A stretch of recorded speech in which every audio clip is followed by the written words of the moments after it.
So, cholesterol. Eating too much of it can lead to heart disease, right? Well, no, not really. Yes, I am here today to cover the ever so slightly controversial topic of cholesterol and to challenge perhaps everything you thought you knew about this molecule. Do you know, I get so many questions about this, especially from those who've been told their cholesterol is too high and they should be taking statins. A topic for another day perhaps, but for now, let's dive into the cholesterol controversy. I think I get asked so much about this because I bang on about the importance of healthy fats in our diet, and I am a self-proclaimed egg superfan. And it's inevitable, I guess, that people will say, well, come on Liz, what about your cholesterol? Do you know, I'll be honest, my blood fats tend to come up always as being pretty high. But am I concerned about it? Not in the slightest, because my ratio of blood fats, that's the ratio of HDL and LDL to be precise, is off the charts, excellent, despite, or perhaps because of, the amount of eggs and healthy fats like butter, extra virgin olive oil that I eat. But before we get into that, let's take things a step back to first look at what exactly cholesterol is. And you know, I first started researching and writing about all this over 30 years ago with my first book. It was Vital Oils. So it's a subject that I have actually studied for decades in some detail. Cholesterol is this waxy, fat-like substance that is essential for various bodily functions. Do you know, it's so important that the body makes it itself. It's produced throughout the body, but the liver creates the largest amount. Cholesterol is actually the mothership for all kinds of hormones. One of the reasons I'm so pro-cholesterol is that we really do need it. It's needed for vitamin D synthesis, it's needed for cell membrane structure, and it's needed to create our cascade of hormones. It's also vital for brain health. You know, if we deplete the cholesterol in our brain, we put ourselves at risk of all kinds of neurodegeneration. Not such a clever thing. The brain consists of around 60% fat. 25% of this is cholesterol. It's actually the fattiest organ of the body, and it contains the highest amount of cholesterol. In fact, the brain contains around 20% of the entire body's cholesterol, despite only being around 2% of our total body weight. It's so important that the body makes all the cholesterol it needs, unless it has medication or other factors that would block this.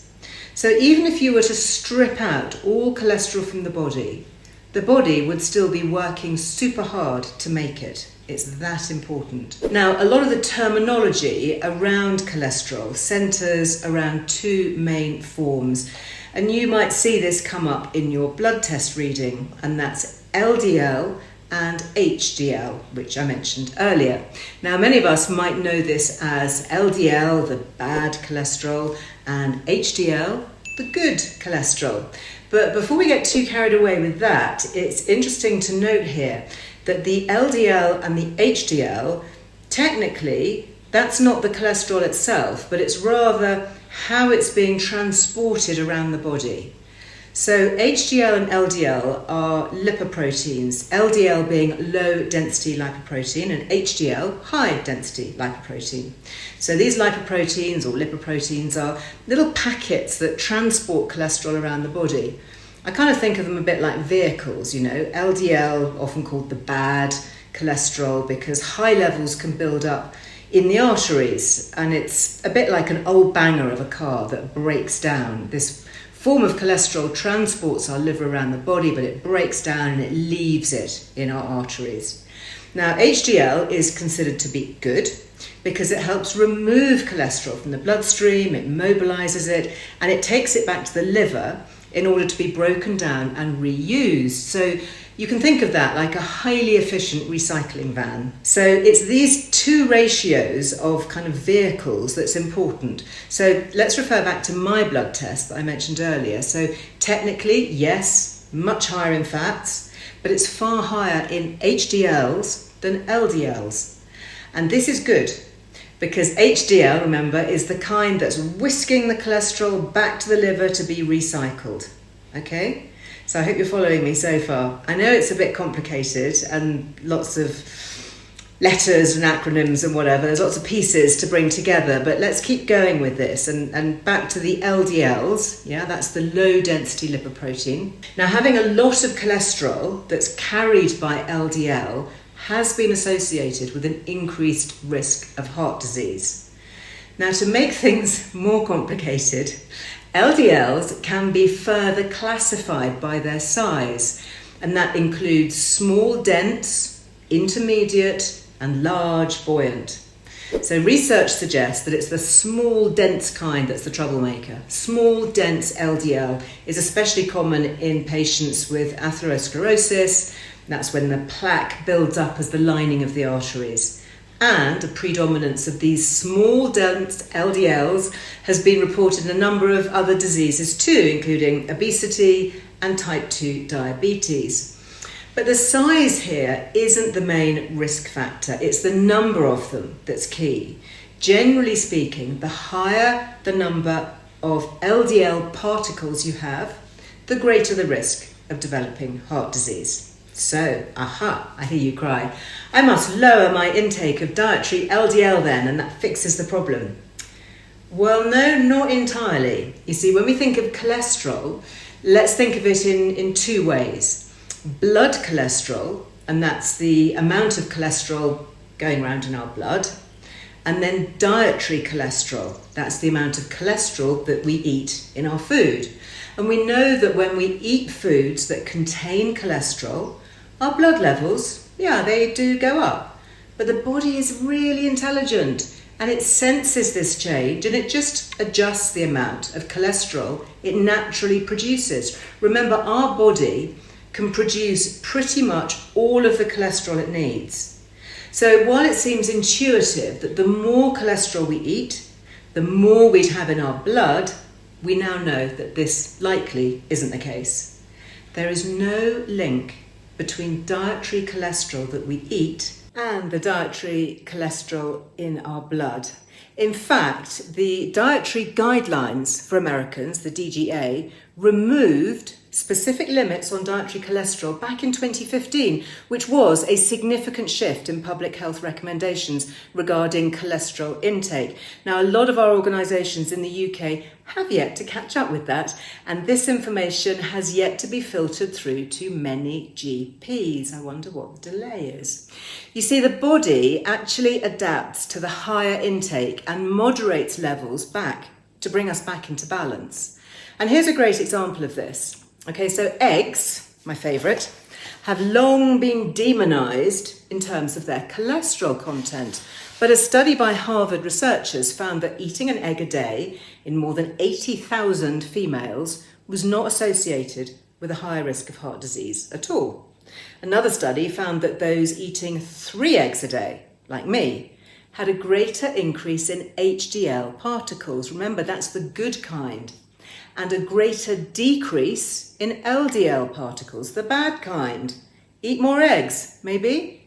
And that was interesting because they compared it with those eating an equivalent amount of an egg substitute. Ugh.